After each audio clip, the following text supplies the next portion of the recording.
Hey, good morning, everybody. My name is Samantha Mirabal. I'm doing our Design Shop Talk today. See what questions you might have, try to get them answered. If you have questions while we're live, please type them in the chat. I have a separate monitor set up over here where I can keep track of that, and I'll try to get them answered for you. I have two questions. One's rather involved, so you don't have to rush to type in questions, but type in as you have them, and we'll get going. I think we got our connectivity to Facebook fixed, which is fantastic. Thank you, Mike and company at Melco. Thank you for helping with that. I'm going to quick make sure both feeds are up and then we'll get going. So it looks like Facebook is live. Yay! And there is YouTube. Awesome. All right. So I am going to go ahead and start with the questions that were sent in ahead of time. Like I said, if you have questions while we're live, don't send them to me privately. Type them in the chat, and we'll go from there. Cool. All right. So I struggle to digitize things like dog fur. What's the best way to go about it? Decorative stitches, what? All right, so here's the thing. I've got some examples I'm going to pull up for you that I've done over the years. One of them that I really wanted to show you, I couldn't find the actual original. I could only find where I exported it off. Might be on one of my old computers, but anyway, I'll pull up some examples for you to kind of go through this. But the thing with dog furs, or any animal fur in general, cat, dog, horse, picket, is you got to take some time to do it, because what gives it the fur look is not an auto click. It's going to be drawing out hairs and changing the stitch directions, adding randomness to it. That's what's going to make it look realistic. And that does not come just by clicking, a quick button. So here's one example I have. So this by itself is not that interesting, right? This is a poodle, all right? So you can add stitch directions to the fills. So all of this, you can see I have other things hidden, but that's just so I can show you these. So this is kind of like a base layer that just puts the base color down, and you can still give it some dimension by adding curved stitch directions, which if you don't remember where those are, the curved stitch directions, you get to that by holding that button. And that lets you kind of add the waves to the things, to these fill areas. So, this is a poodle with the hair kind of puffing out, combed and fluffed out. So adding the stitch directions, again, gives it more dynamics to it. So that's all simple. Then you can do things like this, where you make it a random, you kind of change the density, because you're going to be layering up. So you can't just keep on putting heavy fill upon heavy fill. But when you start kind of randomizing it across there, changing the density, it'll kind of blend in and give more dimension. So now, what do we end up doing to give it actual fur? This comes down to now adding, you can see these are all walk stitches that were done in here, right? So this is just walk stitches where it's just a normal walk, and it's put in there in the direction the fur is going to give it that randomness, make it look like fur, right? So all of these are just different walk stitches that have been added to give it those colors. Same with these underneath. So even on those brown sections that I had up first, those are just flat fills. You still want to add that randomness, those furs to it. And so here gives it that, right? So that's one example, right? So this is kind of a black on black, dark brown poodle. That's the one I wanted to show you, but I can't find where I did that in the original. So here though, all right, so this is another example, right? So again, you've got fills. Here, you're starting to add some color by just doing some open, larger density things. But when you get to the fur, all right, let's finish the teeth and ears. There we go. All right, so changing the stitch direction and laying down that base color. So that's all this is. So each one of these regions changes the stitch direction, because as you change the stitch direction, light hits it different, right? And when light hits it different, that's what makes it more interesting and more appealing to the eye. So all of these have different stitch directions for the regions of the dog, right? And then now that's where you start adding on All right, let's get past. All right, so now to add fur, again, that's not overly pretty, just as those, but now you go and do walking stitches around. So that's all this is. It's walking stitches, adding those details, paying attention to the thread colors so that they're kind of working together to build whatever it is you're looking for. And you just keep building up on it.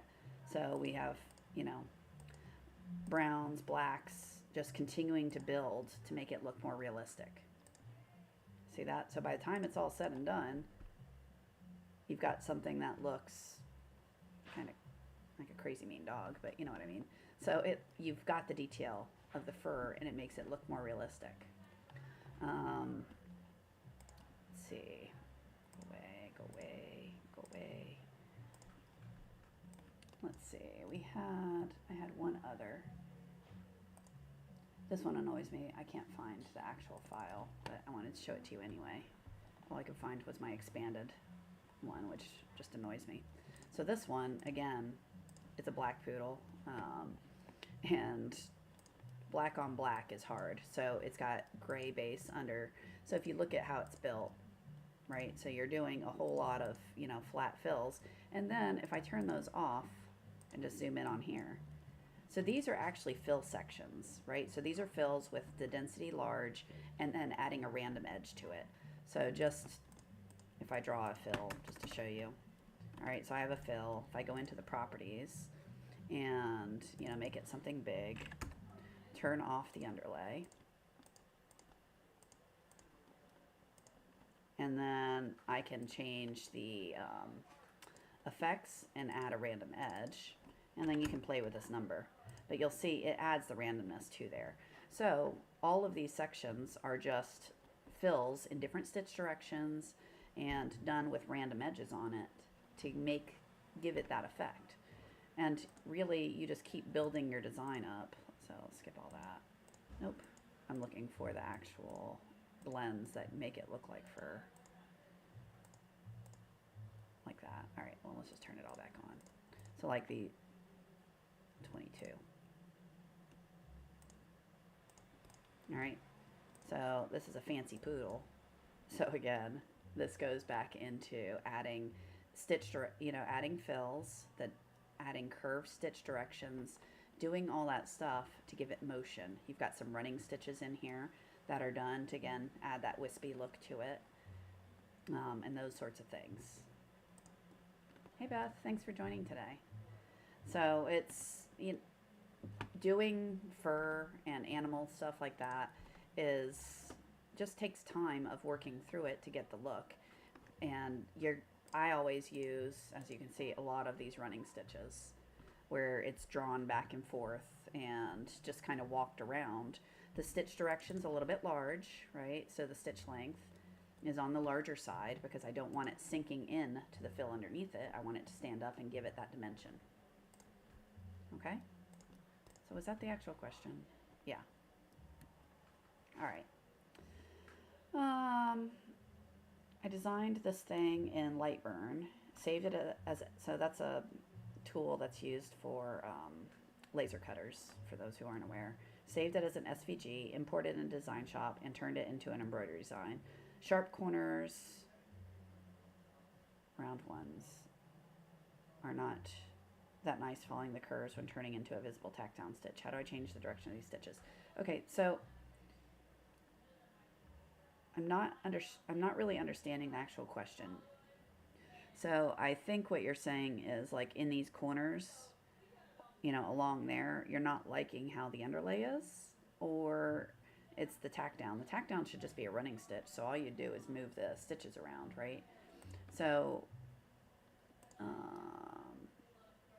honestly, I'm not sure I fully understand what your question is to be able to answer it correctly, but all right.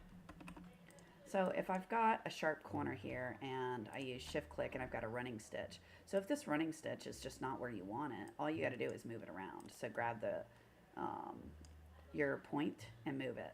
Now on the actual satin stitch, right here, so like this, if you're not liking how it deals with the corner, again, those are things you can play with, you can adjust, right? So this corner if you don't want a capped end, or if it's doing a, where it's, I talked about this last week, I'm pretty sure.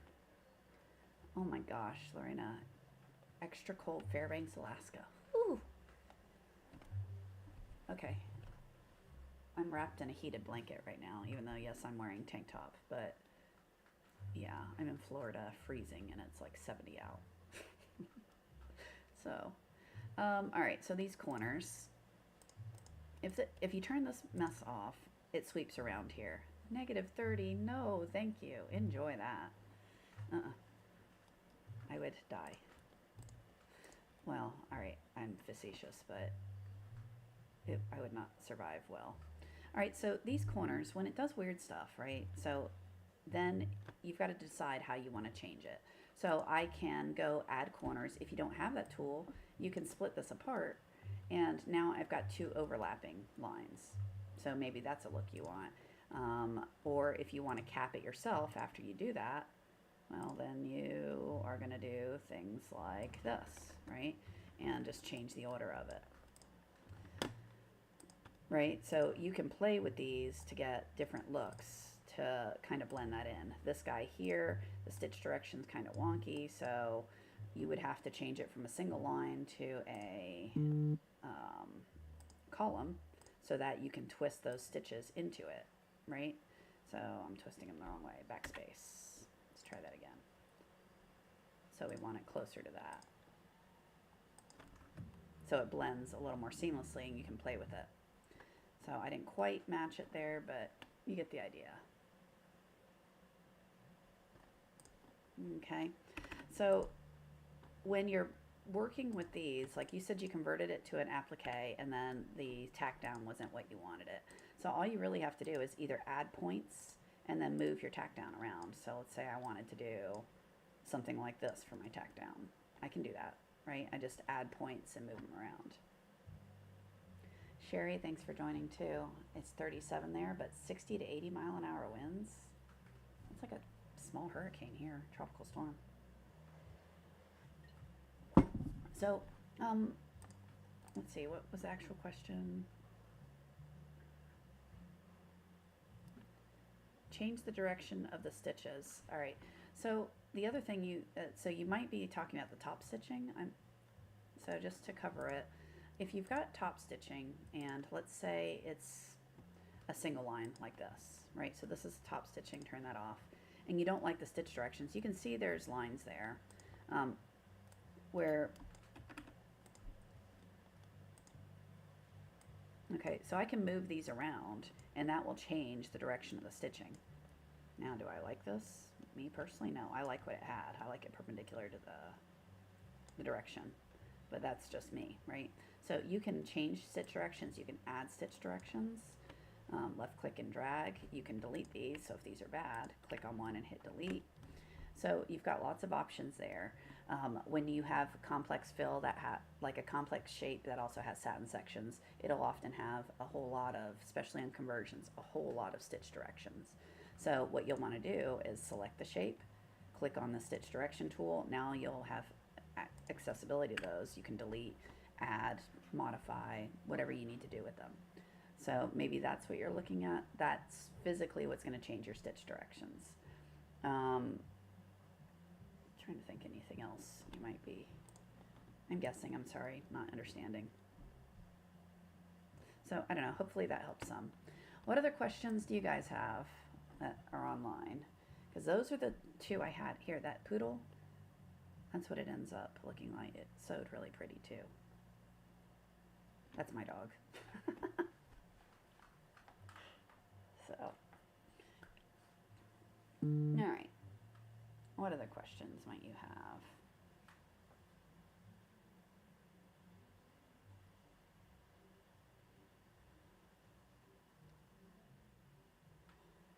Okay, so what do you do if so this isn't for DesignShop.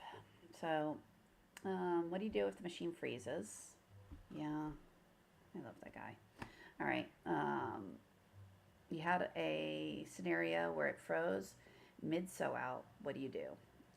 Well, I mean, if it freezes, the best thing you can do is make sure on the software tools settings no. Tools, options, Ethernet. Make sure this is for older machines, so I don't know what machine you have. Make sure you do not have force download checked. Just uncheck it if it's down, if that's there, and then power the machine, power it back off. It should return to the prior location of where it was sewing. And I usually, before doing that, I go onto the screen. Let me find the screen here. Okay, I go here and take a picture of this section right here, the stitch number that I'm on, and this stuff, just so I have it. So if I need to recover it, I can. All right. So that way, if it doesn't go back to the last stitch, you can say, all right, go back to stitch 11,775 or whatever, because I knew it stopped here. So that is what I would do, is I usually just grab my phone, take a picture so I don't have to write stuff down, and then power the machine off, power it back on, make sure force download is not there. Force download will clear the machine, so you'll have to reload the design, and then recovering it is a little bit more obnoxious. But if you always center the design, that's an option too, right? Okay. Yeah. All right, what other questions? Anything else?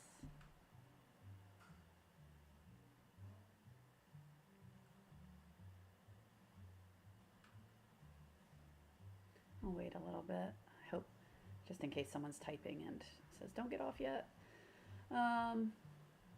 Let's see, what else do we have going next week? I know it's Christmas season, and I don't know about you, but I am beyond busy right now. Oh, next Thursday. It's the 25th. It's Christmas. I'm not going to be on Christmas. Sorry. So,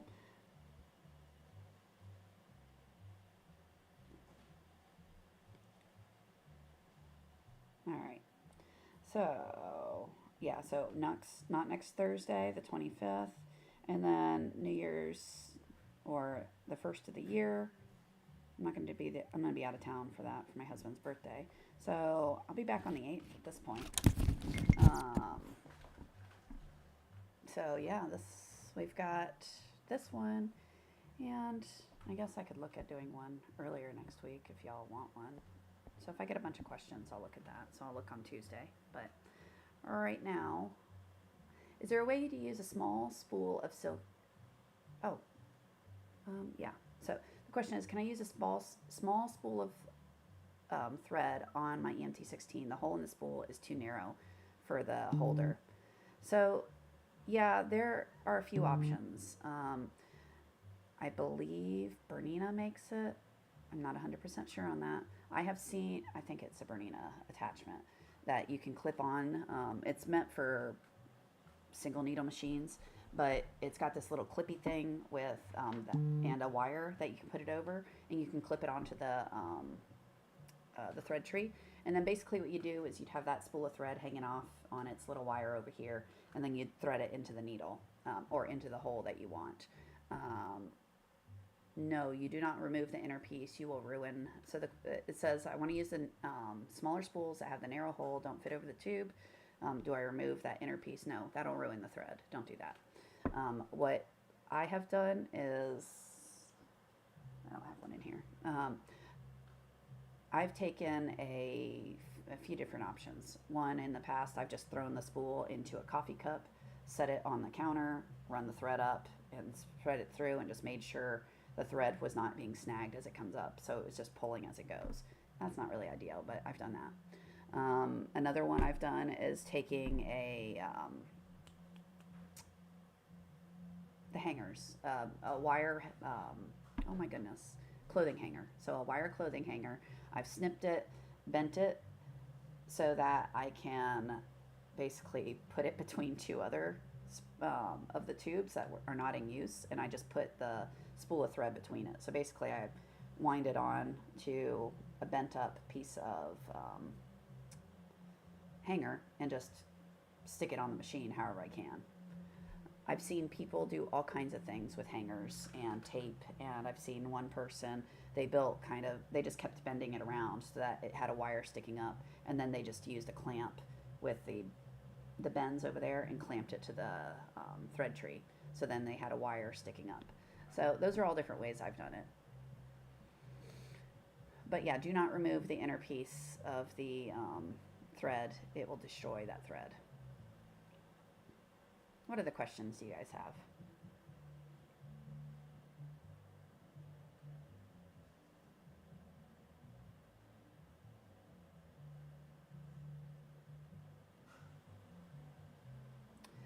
All right. Well, I don't see any others coming in. I did want to remind everyone, don't forget to send in your questions. We have a form on the Melco service site. So if you go to melco-service.com, click on the FAQ. Let's just do it. I like showing everyone how to find it so that you don't have to type in. So melco-service.com. So if you go to melco-service.com, click on the FAQ.